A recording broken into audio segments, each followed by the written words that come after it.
അസ്സലാമു അലൈക്കും. അപ്പം നമ്മൾ ജെയിംസ് വാട്ടിനെ കുറിച്ച് നമ്മൾ പരിചയപ്പെടുത്തി. അദ്ദേഹം പാപ്പ് കൊണ്ട്, അതായത് നീരാവി കൊണ്ട് നമുക്ക് ചക്രങ്ങളൊക്കെ വലിക്കുക എന്നുള്ളൊരു രീതിയിലേക്ക് അദ്ദേഹം എത്തി. ഇനി പറയാം, James Watt bap K engine से गाड़ी खींचने का भी काम लेना चाहता था. അങ്ങനെ ജെയിംസ് വാട്ട് ആ നീരാവിയുടെ ഇഞ്ചൻ കൊണ്ട് ഗാഡി കീഞ്ചിനേക്ക, അതായത് വണ്ടി വലിക്കുന്നതിൻ്റെയും ഉപകാം ലേന ചാത്താത്ത, അങ്ങനെ വാഹനത്തെ ഇങ്ങനെ എന്താ പറയുക, നീരാവി കൊണ്ട് വലിച്ചിട്ട് അതിൽ നിന്നും ഉപകാരം എടുക്കാമെന്ന് അദ്ദേഹം ആഗ്രഹിച്ചിട്ടുണ്ടായിരുന്നു. അപ്പോൾ നമ്മളിപ്പോൾ പറഞ്ഞത് എന്താ പറയുക, ചക്രങ്ങൾ മാത്രം തിരിക്കാമെന്നായിരുന്നു. ഇനി അദ്ദേഹം പറയുന്നത് ഗാഡിയും കൂടിയും എടുത്തിട്ടുള്ളൊരു ഉപകാരം എടുക്കണം എന്നാണ് അദ്ദേഹം പറയുന്നത്. ലേക്കിൻ പക്ഷേ ബൂഡാ ഹോ ജാനേക്ക് വജേസ്, അതായത് അദ്ദേഹം പ്രായമായത് കാരണത്താൽ ഉസ്സെ അദ്ദേഹത്തിന് അതായത് അദ്ദേഹത്തിൻ്റെ ഉസ് കാം കോ ഈ പ്രവർത്തനത്തെ പൂരാ കർണേക്ക വക്തിനെ മിൽസക്ക, അതായത് അത് പൂർത്തിയാക്കാനുള്ള സമയം കിട്ടിയിരുന്നില്ല. ഓർ ഉസ്ക ഇന്തിക്കാൽ ഹോ ഗയ, അദ്ദേഹം മരണപ്പെട്ടു പോയി എന്നാണ് പറയുന്നത്. അങ്ങനെ ജെയിംസ് വാട്ടിൻ്റെ ഒരു സുഹൃത്തുണ്ട്, ഫിൽട്ടൺ എന്ന് പറയുന്ന ഒരു സുഹൃത്ത്. ഇസ് എഞ്ചിൻസെ പാനിമേ, ഈ എഞ്ചിൻ കൊണ്ട് തന്നെ പാനിമേ വെള്ളത്തിൽ കഷ്ടി ചലാന ചാത്താത്ത, അങ്ങനെ വെള്ളത്തിൽ കഷ്ടി ചലാന ബോട്ട് ചലിപ്പിക്കുക, അങ്ങനെ ബോട്ട് ഓടിക്കാൻ ആഗ്രഹിച്ചിരുന്നു. അപ്പോൾ ചിന്തിക്കുക, അദ്ദേഹം മരിച്ചതിന് ശേഷം ജെയിംസ് വാട്ടിൻ്റെ ഒരു സുഹൃത്ത് ഫിൽട്ടൺ എന്ന് പറയുന്ന ആൾ ഈ ജെയിംസ് വാട്ടൻ ഉണ്ടാക്കി വെച്ച ആ എൻജിൻ കൊണ്ട് വെള്ളത്തിൽ ബോട്ടിനെ ചലിപ്പിക്കാൻ ആഗ്രഹിച്ചിരുന്നു. അപ്പം എന്ന് പറഞ്ഞാൽ ഇനി എൻജിൻ്റെ പ്രവർത്തനം ഇനി വെള്ളത്തിലേക്ക് കൊണ്ടുവരാമെന്ന് അദ്ദേഹം പറഞ്ഞു വരുന്നത്.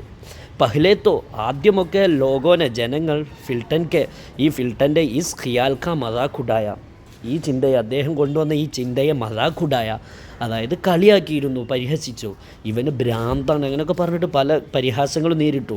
ലേക്കിൻ പക്ഷേ അവർ ഉസ് വക്ത്, അതായത് ആ പരിഹസിച്ചവർ ഉസ് വക്ത് ആ സമയം ഒരുപാട് അത്ഭുതപ്പെട്ടു.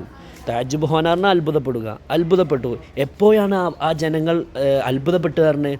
ജബ് ഫിൽട്ടനെ സച്ച്മുച്ച് യഥാർത്ഥത്തിൽ ബാപ്പ് കെ എൻജിൻസ്, യഥാർത്ഥത്തിൽ ആ നീരാവിയുടെ എൻജിൻ കൊണ്ട് പാനിമേ വെള്ളത്തിൽ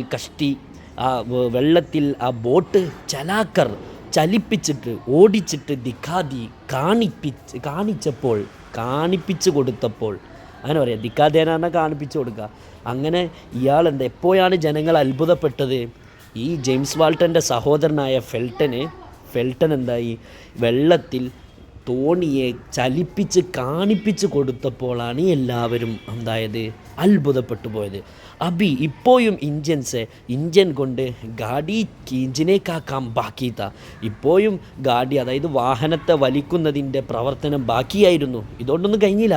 അങ്ങനെ അദ്ദേഹത്തിൻ്റെ കഴിഞ്ഞ് അടുത്ത ഈ പ്രവർത്തനം ജോർജ് സ്റ്റീഫൻസൺ എന്ന് പറയുന്ന ആൾ പൂരാ കർദിക്കായ, ഫിൽട്ടൻ്റെ ശേഷം വേറൊരു ശാസ്ത്രജ്ഞനായ ജോർജ് സ്റ്റീഫൻസൺ ഇനിയുമുള്ള, അതായത് ബോട്ട് മാത്രമല്ല വേറെയും പല കപ്പലുകളൊക്കെ ആയിട്ട് അതൊക്കെ പൂർത്തിയാക്കിയിട്ട് കാണിച്ചു. ഇസ്സെ യക്കീൻത, അദ്ദേഹത്തിന് യക്കീൻത ഉറപ്പുണ്ടായിരുന്നു. ഉസ്കോ എന്നുള്ളതിൻ്റെ ഷോർട്ട് ഫോമാണ് ഉസ്സെ, അതായത് അതായത് സ്റ്റീഫൻസന് ഉറപ്പുണ്ടായിരുന്നു, യക്കീൻത ഒരു ഉറപ്പുണ്ടായിരുന്നു. എന്തെന്നാൽ ബാബ്ക എൻജിൻ, അതായത് നീരാവിയുടെ ഇഞ്ചിൻ ഗാഡിയോക്കോ, അതായത് വാഹനങ്ങളെയും സക്താഹെ വലിക്കാൻ സാധിക്കുമെന്ന് അദ്ദേഹത്തിന് ഉറപ്പുണ്ടായിരുന്നു. അങ്ങനെ ആഖിർക്കാർ അവസാനം അതായത് സ്റ്റീഫൻസൺ ഐസാ എൻജിൻ ബനാഹിലിയ, ഇപ്രകാരമുള്ള ഒരു എൻജിനും ബനാഹിലിയ ഉണ്ടാക്കി തന്നെ കൊടുത്തു. ലേനാറിന എടുക്കുക എന്നൊക്കെ, ലേനാറിന ഉണ്ടാക്കി. അതിൽ നിന്ന് ഗാഡി വാഹനങ്ങൾ വലിക്കപ്പെടാൻ സാധിച്ചിരുന്നു. അപ്പം അവസാനം അദ്ദേഹത്തിൻ്റെ കഷ്ടി മാത്രമല്ല, അതായത് ബോട്ട് മാത്രമല്ല, വേറെ വാഹനങ്ങളും വേറെ വണ്ടികളും വലിക്കാനുള്ളൊരു തരത്തിലേക്ക് മാറ്റി എന്നാണ് പറയുന്നത്. അങ്ങനെ അങ്ങനെ നീരാവിയുടെ ഈ എൻജിന് പഹ്ലി ബാർ ആദ്യം തന്നെ കോയിലേക്ക്, അതായത് ഈ അതായത് നീരാവിയുടെ ഈ എൻജിന് ആദ്യമൊക്കെ കോയിൽ കീ ഗാഡി, അതായത് കൽക്കരികൾ കൽക്കരികളുടെ വാഹനം. കോയിൽ കി ഗാഡി പറഞ്ഞാൽ കൽക്കരികളുടെ വാഹനം. ആദ്യമൊക്കെ ശ്രദ്ധിക്കുക, എഞ്ചിൻ, അതായത് ഇയാൾ കണ്ടുപിടിച്ച ഈ എഞ്ചിന് പഹ്ലി ബാർ ആദ്യമൊക്കെ കോയിലേക്ക് ഗാഡി, അതായത് കൽക്കരിയുടെ വാഹനങ്ങളെ കീഞ്ചേക്കെ, അതായത് വലിക്കുന്നതിൻ്റെ പ്രവർത്തനങ്ങളില്ലായകയാണ് കൊണ്ടുവന്നിരുന്നത്. അതായത് ആദ്യമൊക്കെ ഈ എഞ്ചിനെ കൊണ്ട് കൽക്കരി കൊണ്ടുള്ള വണ്ടികളായിരുന്നു വലിച്ചിരുന്നത്. എന്നാൽ ജോർജ് സ്റ്റീഫൻസൺ അദ്ദേഹം ചിന്തിച്ചു, ഇനി ഐസാ എൻജിൻ ബനാന ചാഹിയെ, ഇനി ഇങ്ങനെയുള്ളൊരു എൻജിൻ കൂടി നമുക്ക് ഉണ്ടാക്കണം.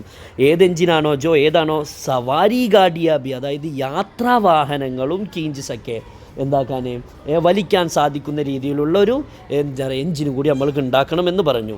ഇസ് ബർത്തബ, ഈ പ്രാവശ്യം ഉസ്നെ അദ്ദേഹം പഹ്ലേസേ ഗഹെ, ആദ്യം തന്നെ പറഞ്ഞു, ഇഞ്ചൻ ബനായ, നല്ലൊരു എഞ്ചിൻ ഉണ്ടാക്കുമെന്ന് അദ്ദേഹം ആദ്യം തന്നെ പറഞ്ഞു. ഇഞ്ചിൻ കെ പീച്ചെ, അതായത് എഞ്ചിൻ്റെ പിന്നാലെയുള്ള, അതായത് പുറകിലുള്ള സവാറോൻസെ, യാത്രക്കാരാൽ നിറഞ്ഞ, ബർണ നിറയെന്നറിയുക, ബരി പറഞ്ഞാൽ നിറഞ്ഞ കോയി ഗാഡി ബി, ഏതെങ്കിലും ഒരു വാഹനവും ലഗാതി, ചേർക്ക. അതായത് ഇപ്പം എന്ന് പറഞ്ഞാൽ അദ്ദേഹം എന്താ ചെയ്യാൻ ഉദ്ദേശിക്കുന്നതെന്ന് പറഞ്ഞാൽ അദ്ദേഹം തീവണ്ടിയാണ് ഉദ്ദേശിക്കുന്നത് കേട്ടോ. അതായത് ഒരു എൻജിൻ ആദ്യം വെക്കുക, അതിൻ്റെ പീച്ചയുള്ള അതായത് ആ എൻജിൻ ഗാഡീൻ്റെ പീച്ചയുള്ള ബോഗിയിൽ, അതായത് സവാറോൻസ്, യാത്രക്കാരാൽ നിറഞ്ഞ, അപ്പോൾ അത് യാത്രക്കാരൊക്കെ നിറഞ്ഞിട്ടുള്ള ആ ബോഗിയിൽ കോയി ഗാഡി ബി, വേറെ ഏതെങ്കിലും ഒരു ഗാഡി, അതായത് യാത്രക്കാരെ നിറച്ചിട്ടുള്ളൊരു ഗാഡി എന്ന് ഉദ്ദേശിച്ചാൽ അദ്ദേഹം ബോഗിയാണ്, ഏതെങ്കിലും ഒരു ഗാഡി ലഗാദേന പറഞ്ഞാൽ ചേർക്കുക, അങ്ങനെ ലഗാതി ചേർക്കുക. എന്നിട്ട് ഉസ്നെ, ആ എൻജിന്, ഉസ് ഗാഡിക്കോ, ആ പിന്നിലുള്ള ആ വാഹനത്തെ ചലാക്കർദിക്കായ, ചലിപ്പിച്ചിട്ട് കാണിച്ചു കൊടുത്തു. അങ്ങനെയാണ് എൻജിനെ കൊണ്ട് ആദ്യമായിട്ട് തീവണ്ടി ഓടിച്ച ഇദ്ദേഹമാണെന്ന് പറയുന്നത്. അങ്ങനെ ഇതാണ് ആദ്യത്തെ റെയിൽ ഗാഡി ഇതാണ് ആദ്യത്തെ തീവണ്ടിയായിരുന്നത് എന്ന് പറയുന്നത്. ഓക്കെ, അങ്ങനെ അതാരാണ്? സ്റ്റീഫൻസനാണ് എന്താക്കിയത്, ആദ്യമായിട്ട് റെയിൽ ഗാഡി, അതായത് തീവണ്ടി എൻജിന് കൊണ്ട് ഓടിപ്പിച്ചത് എന്ന് പറയപ്പെടുന്നു. ഓക്കെ, ഇൻഷാ അല്ലാഹ് ഇന്ന് ഇത്ര എടുക്കുന്നു, ബാക്കി നമുക്ക് അടുത്ത ക്ലാസ്സിലെടുക്കാം. അസ്സലാമു അലൈക്കും.